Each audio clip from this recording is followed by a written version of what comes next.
Salut à toutes et à tous et bienvenue dans cette nouvelle vidéo. Aujourd'hui, on va parler de la Biélorussie ou Bélarus, dont on a davantage entendu parler depuis la guerre en Ukraine et souvent présentée comme la dernière dictature d'Europe.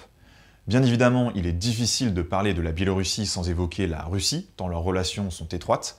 Le but de cette vidéo, c'est donc d'essayer de comprendre la nature de ces relations, et vous allez le voir, la Biélorussie n'est pas si inféodée que ça à son géant de voisin, ou en tout cas, pas tout le temps. Et cette vidéo est sponsorisée par NordPass. NordPass, c'est un logiciel de gestion de mots de passe. Vous pouvez l'installer sur votre ordinateur, sur votre téléphone ou en tant qu'extension de votre navigateur. Et la fonctionnalité de base, c'est celle qui vous permet de stocker les mots de passe que vous utilisez sur les sites web et applications pour vous y connecter bien plus facilement et rapidement. Le grand avantage d'un gestionnaire de mots de passe, c'est que comme il se souvient de vos mots de passe pour vous, vous pouvez enfin utiliser des mots de passe différents pour chaque compte et surtout des mots de passe sécurisés. NordPass vous permet de faire ça sur 6 appareils différents avec un seul compte et surtout, personne d'autre que vous n'a accès aux mots de passe que vous stockez, évidemment. Ils sont chiffrés et même l'équipe de NordPass n'y a pas accès. Et sur le même principe, NordPass peut aussi stocker vos cartes de crédit si vous le désirez et analyse également les éventuelles fuites de données. Ça, c'est la fonctionnalité Data Breach Scanner. Elle scanne en fait des bases de données qui ont fuité sur Internet et regarde si elles contiennent des informations vous concernant. Si c'est le cas, elle vous prévient et vous pouvez alors remédier au problème. En bref, NordPass, c'est un outil qui vous sécurise et qui vous simplifie la vie. Il y a une version gratuite et une version premium et vous pouvez utiliser ce lien juste ici que vous retrouverez également en description ou mon code promo pour avoir une réduction sur la version premium. N'hésitez pas, c'est aussi un super moyen de soutenir mon travail sur YouTube, évidemment, vous le savez. Voilà, maintenant on enchaîne avec la Biélorussie. La Biélorussie, ou Bélarus, est un pays d'Europe de l'Est d'une superficie de 207 600 km² pour un peu moins de 9 500 000 habitants. Ses voisins sont la Lettonie, la Lituanie, la Pologne, l'Ukraine et la Russie. Après 70 ans passés au sein de l'URSS, elle en prend son indépendance lors de sa dislocation fin 1991. En 1994, arrive au pouvoir Alexandre Loukachenko, qui est toujours président aujourd'hui, presque 30 ans après. Il a été réélu en 2001, 2006, 2010, 2015 et 2020. Mais ces élections ont fait l'objet d'accusations de trucage, on en reparlera un peu plus tard dans la vidéo. Après la chute de l'URSS, la Biélorussie n'est pas touchée par la vague de démocratisation qu'ont connue la plupart des États d'Europe centrale et orientale de l'ex-URSS. Par ailleurs, le pays se tourne vers l'économie de marché, mais en limitant largement les privatisations. L'État a ainsi gardé un rôle central et un grand contrôle sur l'économie du pays. La Biélorussie fait partie de l'espace post-soviétique et comme la plupart des ex-républiques socialistes soviétiques, elle rejoint la Communauté des États indépendants en 1991. Cette organisation crée une zone de libre-échange entre les pays membres en 1992. L'objectif est de créer un bloc commercial régional entre les anciens membres de l'URSS. Puis en 1995 est mise en place une union douanière entre la Russie et la Biélorussie qui s'élargira ensuite pour devenir la Communauté économique eurasiatique et qui se transformera en 2015 en Union économique eurasiatique. Et entre 1996 et 2000, on a même un projet d'union politique de la Russie et de la Biélorussie qui commence à être mis en place. L'objectif était, à terme, de fusionner politiquement les deux pays et de créer une fédération russo-bélarusse. Cette intégration progressive profitait à ce moment-là à la Biélorussie, qui avait besoin de la Russie comme soutien économique notamment. Et on peut noter aussi la signature du traité de sécurité collective en 1992, qui a pour objectif notamment une coopération militaire entre les membres. Tout ça pour dire que la Biélorussie est très liée à la Russie, et même davantage que les autres ex-républiques de l'URSS, notamment du fait de ce projet d'union politique, même s'il restera au point mort à partir des années 2000. Mais surtout, la Biélorussie est dépendante de la Russie sur le plan économique. En 2019, 41% de ses exportations sont à destination de la Russie et 55% de ses importations en proviennent. Et parmi ces 55% d'importations, 44% sont des hydrocarbures. Via des accords douaniers et commerciaux, la Biélorussie les importe à un tarif préférentiel pour ensuite les réexporter, souvent raffinés, ce qui lui permet de dégager d'importantes marges. Et c'est un élément déterminant qui permet à l'économie biélorusse de tenir debout. En 2020, les hydrocarbures représentent 12,61% des exportations biélorusses en valeur, derrière les produits chimiques à 14,06%. Et fait intéressant, l'Ukraine a été parmi les plus grands importateurs d'hydrocarbures russes transitant par la Biélorussie. Vous voyez ici le top 3 des plus grands importateurs en pourcentage du total des exportations biélorusses d'hydrocarbures par année. Autre fait intéressant, malgré ses prix préférentiels sur les hydrocarbures, sa balance commerciale est restée négative pendant des années, comme vous pouvez le voir sur ces données provenant de la Banque mondiale. Et pour rester à flot, elle peut compter sur la Russie qui lui accorde des prêts à taux bas. On peut d'ailleurs voir que depuis 2007, la dette extérieure de la Biélorussie a nettement augmenté. Le sujet du prix des hydrocarbures est par conséquent à l'origine de nombreuses discordes entre les deux voisins depuis le début de leur relation. En 2010, par exemple, la Biélorussie s'oppose à la décision russe qui cherche à appliquer des droits de douane à ses livraisons de pétrole vers son voisin, ce qui aurait donc fait augmenter le prix global auquel elle l'importe.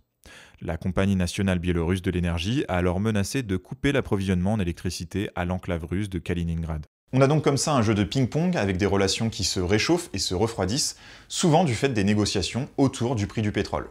On peut donc se demander comment la Biélorussie peut se permettre d'avoir des revendications vis-à-vis de son voisin russe, puisque son économie en dépend en très grande partie. Donc quels sont ces leviers de négociation? Eh bien, si la Russie est indispensable à la Biélorussie sur le plan économique, la Biélorussie, quant à elle, est un atout russe incontournable, notamment sur le plan géopolitique. Elle reste pour la Russie son meilleur allié face au bloc occidental et constitue même une zone tampon d'un point de vue géographique. La Biélorussie en a bien conscience et elle en joue.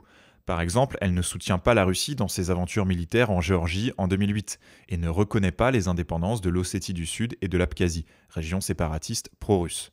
Ou encore, en 2014, elle ne reconnaît pas l'annexion de la Crimée et Alexandre Loukachenko se rend même à la prestation de serment du président ukrainien Petro Porochenko. Le dossier ukrainien a même permis à la Biélorussie de s'attirer les faveurs de l'Union européenne, qui lève les sanctions économiques qu'elle appliquait sur le pays, notamment depuis les accusations d'élections truquées en 2010. La Biélorussie accueillera même par la suite des sessions de pourparlers qui aboutiront aux accords de Minsk pour tenter de régler la question du Donbass ukrainien. Sur le plan énergétique, la Biélorussie a aussi tenté de diversifier ses approvisionnements, même si elle n'est pas en mesure d'obtenir des prix aussi avantageux qu'avec la Russie. Un rapprochement s'est même effectué avec les États-Unis en 2020, qui ont commencé à exporter plus de pétrole vers la Biélorussie. Alors attention, ça n'a représenté que 0,79% des importations de pétrole de la Biélorussie sur l'année, contre 91% provenant de la Russie. Mais la symbolique était forte, avec la venue à Minsk début 2020 de Mike Pompeo, alors secrétaire d'État des États-Unis, l'équivalent de ministre des Affaires étrangères. On le voit donc, la Biélorussie joue un jeu d'équilibriste. Sa relation avec la Russie est indispensable, elle est très clairement tournée vers son héritage soviétique sur les plans culturels, économiques, militaires, mais elle tente également de montrer à la Russie qu'elle reste souveraine et libre du choix de ses relations extérieures. Quand ça l'arrange, elle n'hésite donc pas à se rapprocher un peu plus du bloc occidental, elle a besoin de garder des canaux de communication avec l'Occident et d'entretenir cette ambiguïté pour sécuriser sa souveraineté. Ambiguïté qui représente finalement sa stabilité. Et lorsque cette stabilité est mise à rude épreuve, comme en 2008 avec la Géorgie ou en 2014 avec la Crimée, alors la Biélorussie doit se positionner plus fermement et ce sont des situations qui peuvent la mettre dans l'embarras. Mais la situation, vous le voyez venir, va fortement changer au tournant des années 2020, du fait de plusieurs événements. Le premier, ce sont les élections présidentielles biélorusses de 2020. Loukachenko est encore une fois réélu à 80,10% des voix devant Svetlana Tikhanovskaya à seulement 10,12% officiellement. Comme à chaque élection de Loukachenko, elle est entachée de soupçons de fraude, des opposants ont été arrêtés pendant la campagne et des manifestations contre Loukachenko ont lieu avant même le jour du scrutin et jusque plusieurs mois après l'élection également. En mai 2021, la Biélorussie force également un vol Ryanair Athènes-Vilnius à atterrir à Minsk sous prétexte d'une alerte à la bombe. À bord se trouve Roman Protasevich, opposant politique qui dirige la chaîne Telegram Nexta, ayant joué un rôle dans l'organisation et la coordination des manifestations anti-Loukachenko post-élection. Et il est fait prisonnier à l'atterrissage. Au final, cette réélection n'est pas reconnue par la majeure partie du bloc occidental, et alors que des tensions avec la Russie avaient encore refait surface fin 2019 à propos des prix des hydrocarbures russes, Vladimir Poutine vient soutenir Alexandre Loukachenko dans cette élection. Un soutien politique, mais également financier, puisque la Russie accorde à son voisin un prêt de 1,5 milliard de dollars à un moment critique, et place des forces de maintien de l'ordre à la frontière prêtes à intervenir, même si elles n'en auront pas besoin. Cet événement marque donc une rupture. L'Occident, et notamment l'Union européenne, ne reconnaît pas l'élection. Et la Biélorussie plonge donc dans les bras de la Russie, qui est venue la soutenir. L'Union européenne décide également de sanctions contre la Biélorussie, lui interdisant l'espace aérien européen et ciblant plusieurs secteurs de son économie. En réponse, Loukachenko va instrumentaliser des migrants du Moyen-Orient pour déstabiliser l'Europe.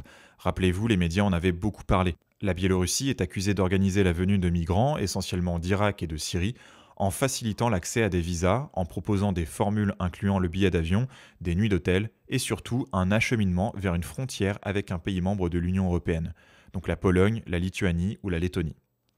Le but est de faire pression sur les pays européens qui vont jusqu'à déployer l'armée pour empêcher les migrants de franchir la frontière.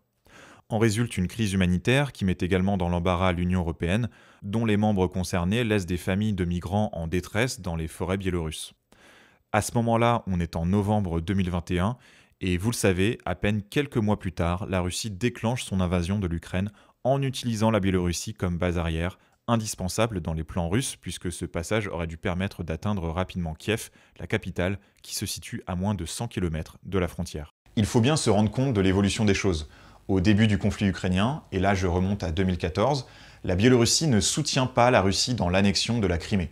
Alors que cette annexion, bien qu'illégale, se fait sans grande violence et que la Russie se base sur un semblant de référendum pour annexer cette région.